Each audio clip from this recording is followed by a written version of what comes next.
Opo, mga kababayan, Leni Robredo mangunguna sa survey. Talaga ba? Talaga ba, mga kababayan? O, pasok! Vice President Nako, mga kababayan, makinig kayo, makinig kayo. Iwan na natin si Martin, makukulong din naman yun eh. Hintayin na lang natin yung mga vlogger niya na mismong bumanat na sa kanya. Di ba na? Hintayin na natin na yung mga vlogger niya mismo na nagtatanggol kay Martin, sila na mismo ang bumanat sa kanya. Tinuturuan ko nga iba, sabi ko, sabihin nyo lang, inalin lang kayo. Oo. Saan kayo inalin lang? Yung pa, Ayan. Yung mga pag ganun-ganun niya, akala nyo kasi cool na cool, kaya napasama kayo. Yun lang sabihin nyo. Eto na. Eto na. Pakinggan nyo to. Nako, nagdidelikado na ho si Sara Duterte, mga kababayan. Seryoso na tayo. Nagdidelikado na ho si Sara Duterte, mga kababayan. Hindi pa ho nagdideklara na tatakbo si Leni Robredo. Aba, mga kababayan, guhit na lang ho. Ang diferensya sa survey, totoong survey, hindi dinaya, di katulad ng mga binabalita ng mga ilang mga survey company dyan, Marites Musni, na dinadaya nila. Eto ho, sa Okta na to, mga kababayan. Nako! Pasok! Habol kay Vice President Sara Duterte si Naga City Mayor Leni Robredo sa 2028 Presidential Survey ng Okta Research. Sa programang StoryCon ng One News, sinabi ni Okta Research President Ranjit Rai na lumiit na agwat ng dalawa. Nako, mga kababayan! Mukhang kinakadyot ng malas si Sara Duterte, Alam nyo, minsan kapag kinadyot ka ng kamalasan, sunod-sunod talaga. Ano, tama? Tama ba? Ason, tama ba? Tama? Kapag kinadyot ka ng kamalasan, tuloy-tuloy yan. Ngayon, mga kababayan ko, hindi pa natatapos yung problema diyan po sa may kongreso ni Sara Duterte. Ito ho, mga kababayan, ang isang Leni Robredo, malinis, walang bahid ng pagnanakaw, hindi katulad ni Duterte, hindi katulad ni Martin Romualdez, na may mga bahid. Kaya ikaw, Martin, wag mo nang pangaraping maging presidente, hindi ka mananalo. Kahit ubusin mo pa ang lahat ng mga ninakaw mo para ipamigay sa tao, hindi na mangyayari. Di ba, no, mga kababayan ko? Hindi na mangyayari na magpe-presidente pa si Martin. Kasi yun yung talagang pangarap niya ngayon. Di ba, Eto, sabihin na natin na si Leni Robredo, babae. Mga kababayan, walang issue ng corruption. Walang issue ng pandurugas. Walang issue ng pagnanakaw. Walang issue ng confidential fund. Walang issue ng flood control project. Walang insertion. Ano maipipintas nyo dito kay Nanay Leni ko? Mga kababayan ko kung pipiliin nyo namang si Sara kumpara kay Leni, may sapak na kayo talaga sa ulo kapag pinili nyo pa yung magnanakaw na isang malapad ang mukha na mukhang boksingero. Di ba? Dito na ako. Leni Robredo. Sigurado, mga kababayan, yung mga timawa, yung mga matatakaw sa salapi na mga vlogger, at yung mga matataba, malamang ho, mga kababayan, magsiksika na naman dyan kay Leni. Sigurado yan, Nanay Leni, wag mo silang wag kang papayag sa mga gusto nila. Hayaan mo sila kung gusto ka nilang siraan. Huwag kang mag-alala, maraming magiging volunteer na hindi mga bayarang mga vlogger na sosuporta sa'yo. Maniwala ka sa akin. At asahan mo na ako doon, Nanay Leni. kahit singkonduling, ako pa mag-aabono. Oo, para lang tayo makaipon ng mga vlogger mo na magtatanggol sa mga magtatangka na siraan ka na mga bayarang mga vlogger. Pag-ingatan mo, basta matabang bakla na ang bilbil hanggang tuhod na. Nako, layo-layuan mo yan. Delikadong makasama mo yan. Tignan mo, Nanay Lenny, ano nangyari kay Martin? Hindi naman nila naiangat. Paano aangat? Ang bigat-bigat ng baklang mataba. Sarili niya nga, hirap na hirap niya nang iangat. Paano pa iaangat si Martin? Tama. Di ba? Di ba? Di ba, Bentong? Mga kababayan ko, dito na ho ako. Sa ginipit na pinilit pa rin na makapagsilbi sa taong bayan.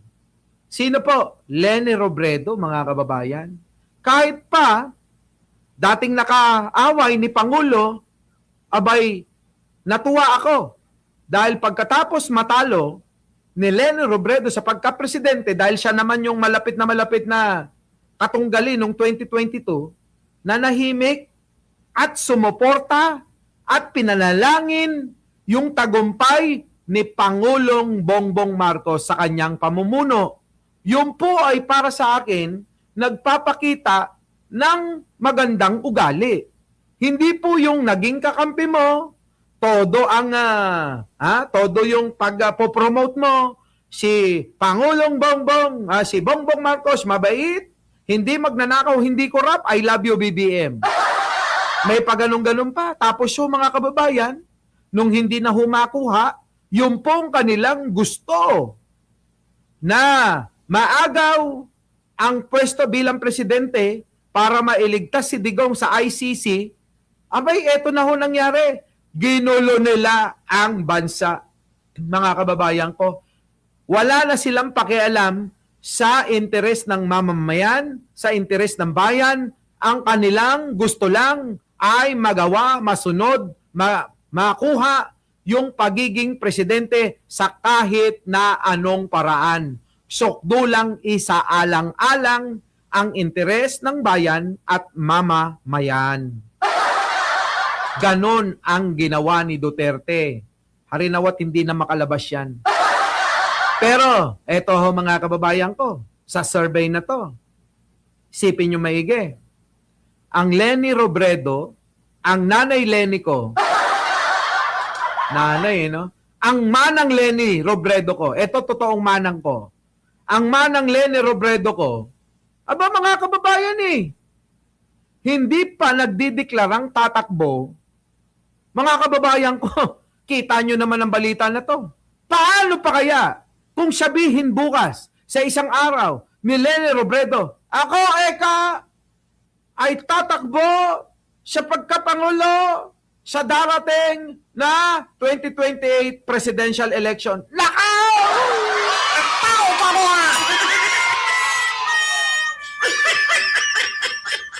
Yari na mga kababayan. Yari na. Kasi ako'y naniniwala ang mga loyalista susuporta na kay Leni. Ang mga loyalista marunong huyan ay tumingin. Hindi ho naka-stack ang mga leeg niyan. Marunong ho lumingon. At marunong ding magtanda. Oo, Kalodi, live na live ako. Marunong magtanda. Tinatandaan kung sino yung mga taong mga naninira kay Pangulo sa mga Marcos. Tinatandaan yan ngayon. Kung natandaan si Leni Robredo, katulad ko, wala ho tayong narinig na paninira kay Manang Leni ko. Wala tayong matandaang paninira ni Manang Leni ko mula noong matapos ang 2022 election. Wala ho. Natatandaan po yan ng ng mga loyalista Natatandaan. Di ba, mga kababayan? Eto na. Ngayon, Ngayon, mga kababayan ko, yari na mga kababayan. Kaperanggot na lang daw. Si Sara Duterte, baka nakakalimutan nyo, halos sa kalahating taon na ho, o mag-iisang taon na, mula nang magdeklara siya na tatakbo, napakaaga nga eh. Mag-iisang taon na ho, mula nang nagdeklara na tatakbo si Sara Duterte. Ang tanong ko, may kasama? May sumama? Di ba puro mga pipitsugin? Vice Mayor na Sargo ang ilong. Congressman na magnanakaw din ng lahi na nakulong. Congressman na kumita kay Digong ng limpak-limpak na salapi na laway-laway lang. Mga kababayan, puro mga magnanakaw. Makakakampi ng Sara Duterte nyo. Meron po bang mga mabibigat? Wala ho. Alin po ba yung mga mabibigat na mga kakampi dapat?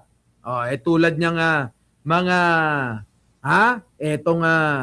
sila Chis Escudero, mga Villanueva. Hindi basta ba? Gatchalian. Huwag niyong babasta-bastahin ng mga Gatchalian. Baka akala nyo, ang Gatchalian, Senator Sherwin Gatchalian, Secretary DSWD, Secretary Rex Gatchalian, Mayor Gatchalian, Congressman Gatchalian. Yung mga ganon, wala. Paano ba naman may sasama mga kababayan? Unang endorso pa lang ni Sara, tambak mga kababayan. Nilampaso dyan sa may Antipolo. Sino ho sasama kay Sara? Yan na nga ho yung patunay na talagang mahina. Wala na hong naniniwala sa mga Duterte kung hindi mga makina at mga multo. Multo sa social media, makina, mga tao daw, mga troll daw, na mga pinapagana ng makina. Wala na ho. Kaya ho, tingnan nyo mga kababayan itong balita na to. Pasok! Mahabol kay Vice President Sara Duterte si Naga City Mayor Leni Robredo sa 2028 Presidential Survey ng Octa Research. Sa programang StoryCon ng One News, sinabi ni Octa Research President Ranjit Rai na lumiit na agwat ng dalawa. Hindi pa inilalabas ang opisyal na resulta ng survey pero ayon sa presidente ng Octa, nasa 9 hanggang 12 puntos na lang ang pagitan. Kita nyo mga kababayan? Kaperanggot na lang yan! Ulit. Ilan pa? Ayon sa presidente ng Octa, nasa 9 hanggang 12 puntos na lang ang pagitan. Putik na yan, dikit na dikit yan!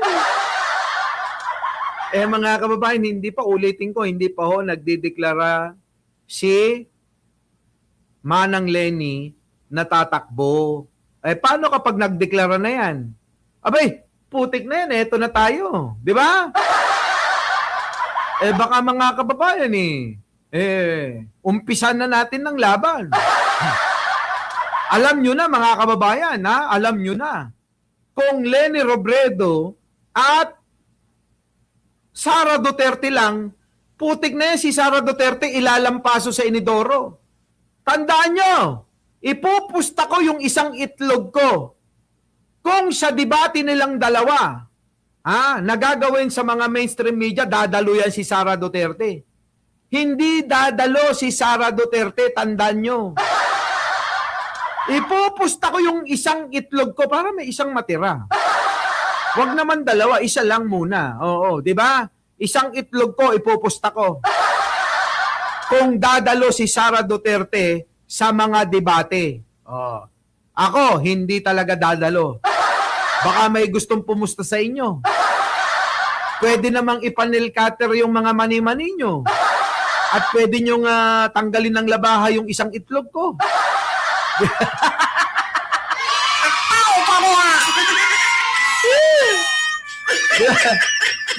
Wale, tuloy. Pangalawa na raw ngayon si Robredo na dati ay pangatlo lang. Patay. Sa susunod na linggo, nakatakdang ilabas ang nasabing survey. Patay. The factors that could have influenced it could have been the impeachment, could be the consolidating of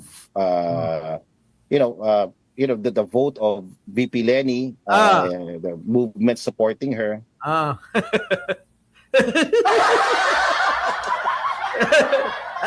Di ba, Marijo? Ano, ha? Oo, ano na? Ha? Sana sa iyo mangyari. Ano ba yung pinagsasabi? Hayaan niyo, huwag yung pagpapatulan yung mga unggoy. Ito na mga kababayan ko. Yan ho, Leni Robredo. Nako, Diyos ko po. Mangunguna na yan sa survey. Malayo pa ho ang 2028. Tandaan nyo, si Sara Duterte ang nauna na magdeklara. Hindi pa nagdideklara si Manang Leni ko. Pag yan nagdeklara, maniwala kayo. Ha? At pag yan, sinabi ni Manong Bongbong kay Leni, ang suporta ko. Landslide yan mga kababayan. Landslide. Mauulit yung 2022 election. Si Sara Duterte, abay puro na lang yan, puro na lang yan doon sa may bandang piling na lang. Si Leni Robredo, mga kababayan, nako, Diyos ko. Oo. Namumutakti ang kulay pink. Ang kulay rosas. Diba? Diba, no, mga kababayan ko? Siyempre, magiging volunteer tayo. Diba? Magiging volunteer tayo, mga kababayan. Isa lang naman ang gusto ko dyan. Baka naman pwede, Nanay Leni, sama mo naman sa ticket si Atty. Claire Castro, ha? Huwag niyong papabayaan si Ate Claire ko. Di ba, no? Huwag niyong papabayaan si Ate Claire ko. Di ba? Visayas at Luzon, pink. Nakaw! Ano kakainin ni Sara Duterte? Bayag. Ayaw ng bayag nun. Mani pala kinakain nun. Eto na mga kababayan. Dito naman tayo. Naku, matindi ito. Grabe mga kababayan ito, Grabe ito.